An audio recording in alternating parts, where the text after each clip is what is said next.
Nako po, ito maganda kong pag-usapan po at reaksyonan po makabida po. Nagsalita na po ito hong si Vice President Sara Duterte sa naganap ngayon na malaking rally po makabida diyan po sa EDSA Particular na po sa EDSA People Power Monument makabida kung saan po ay nagtipon-tipon po ito hong mga miyembro po ng Iglesia ni Cristo In fact, nabulaga po ang lahat kanina umaga po mga kabida na ang dami na po mga tao po na nasa People Power Monument. Kahit na po yung mga pulis po nabulaga po mga kabida. Parang sinikreto po yung pagtitipon mga kabida po. Kaya nung lumaki na po yung crowd, alright, hindi na po napigilan po mga kabida ng mga pulis, ng mga otoridad na i-disperse. Okay, namin naman po mga kabida ng NCRPO na mahirap pong i-disperse itong ganitong klaseng crowd mga kabidan po. Now, dito ho sa statement pahayag po ni Vice President Sara Duterte. Malinaw po dito mga kabida na itong pagtitipon po ng Iglesia ni Cristo ay salamin daw ito sa lumalaking sentimento po ng mga Pilipino patungkol ho sa hindi ho magandang pamumuno po mga kabida ni Pangulong Ferdinand Bongbong Marcos at ng kanyang administrasyon po Ito, babasahin ko muna ito hong pahayag po ni Vice President Sara Duterte, alright, statement June 30, 2026. Okay? The people gathered in EDSA today reflect a growing sentiment that I have consistently expressed since 2024. Alright?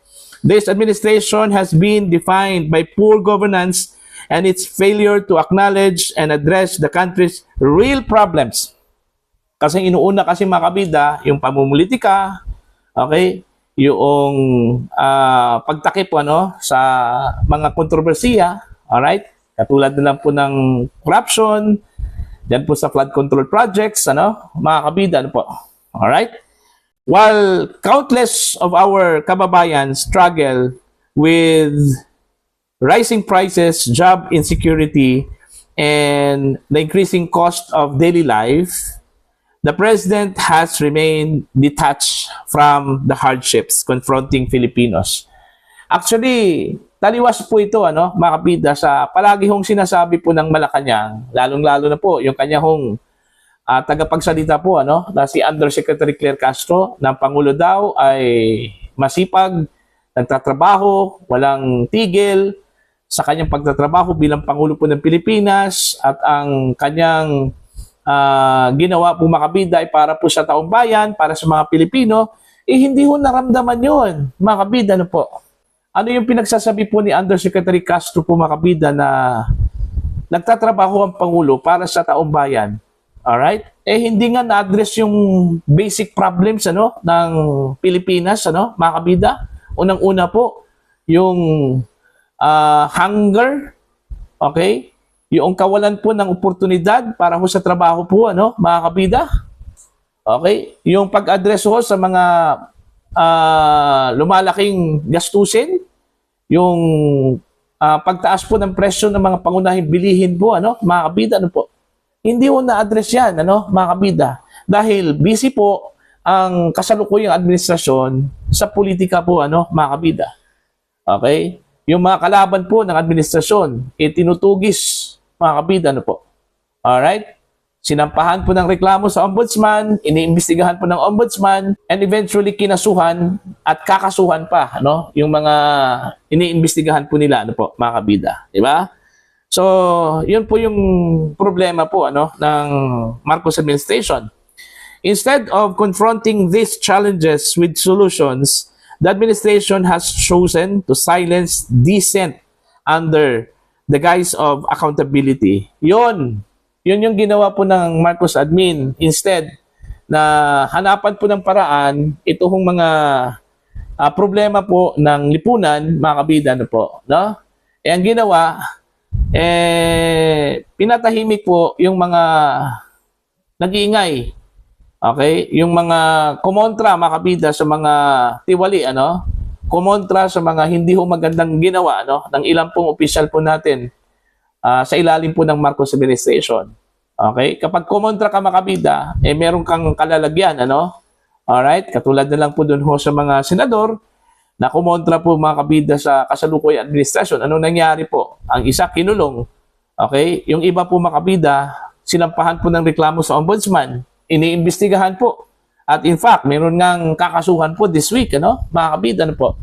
Kasi yun nga dahil lang po sa contribution, campaign contribution, sasampahan ng kasong plunder. Saan ka nakakita po, ano, na private funds, mga kabida, okay? Hindi ho government funds, okay? Tinanggap lang po ni Senador Marcoleta, no, mula sa kanyang mga friends bilang campaign funds po noong 2025 election, ang charge po sa kanya ngayon is plunder.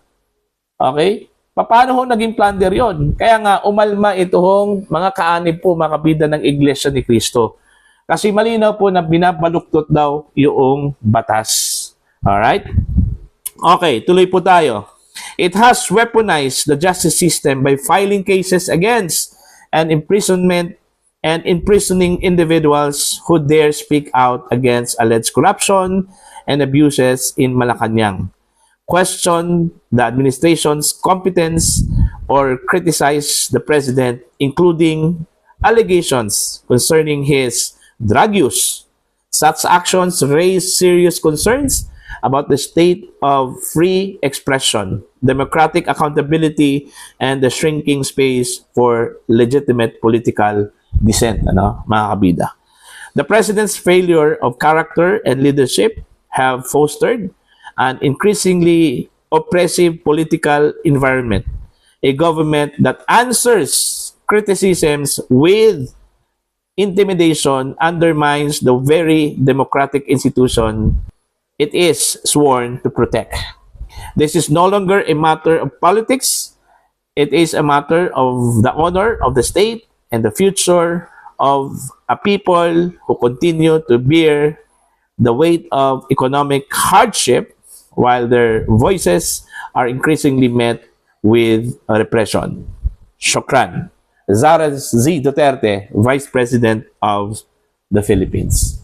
So yun yung pahayag po, ano, ng Vice Presidente po, mga kabida, kung saan po inilarawan po niya, mga kabida, ito hong nangyari ho sa EDSA.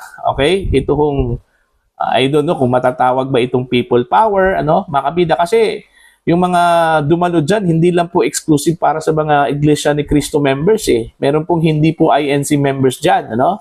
Mga kabida, ano po? Okay? Kung magtatagal ito, mga kabida, eto na. Baka ito na po yung inaantay po ng lahat. Okay?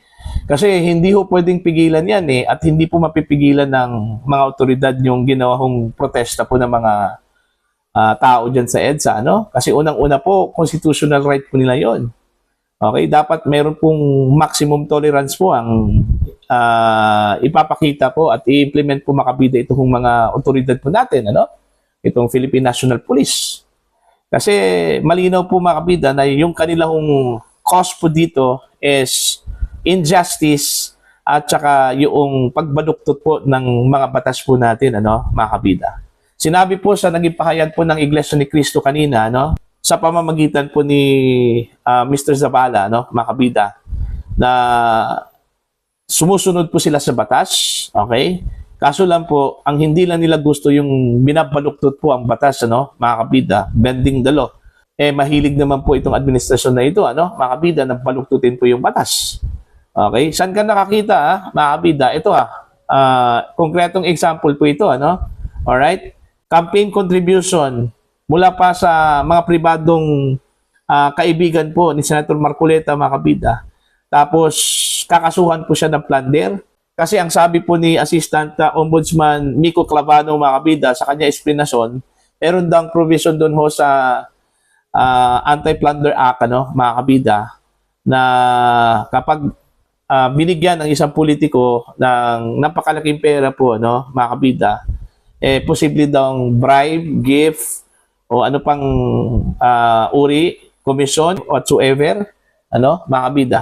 Ang tanong kasi diyan, meron ba silang ebidensya na yun ay regalo, yun ay bribe, yun ay commission, kickback, ano, whatsoever? Wala Wala naman po silang ebidensya doon, ano, mga kabida. Tapos plunder po ang ikakaso. Kasi alam po nila, mga kabida, ano, na kahit na po ang ending po dito, ma-acquit po si Marcoleta, at least nakatikim po ito ng kulong, ano, mga kabida, ano po. 'Di ba? 'Yun yung ayaw ho at tinututulan po ng Iglesia ni Cristo po, ano, mga kabida.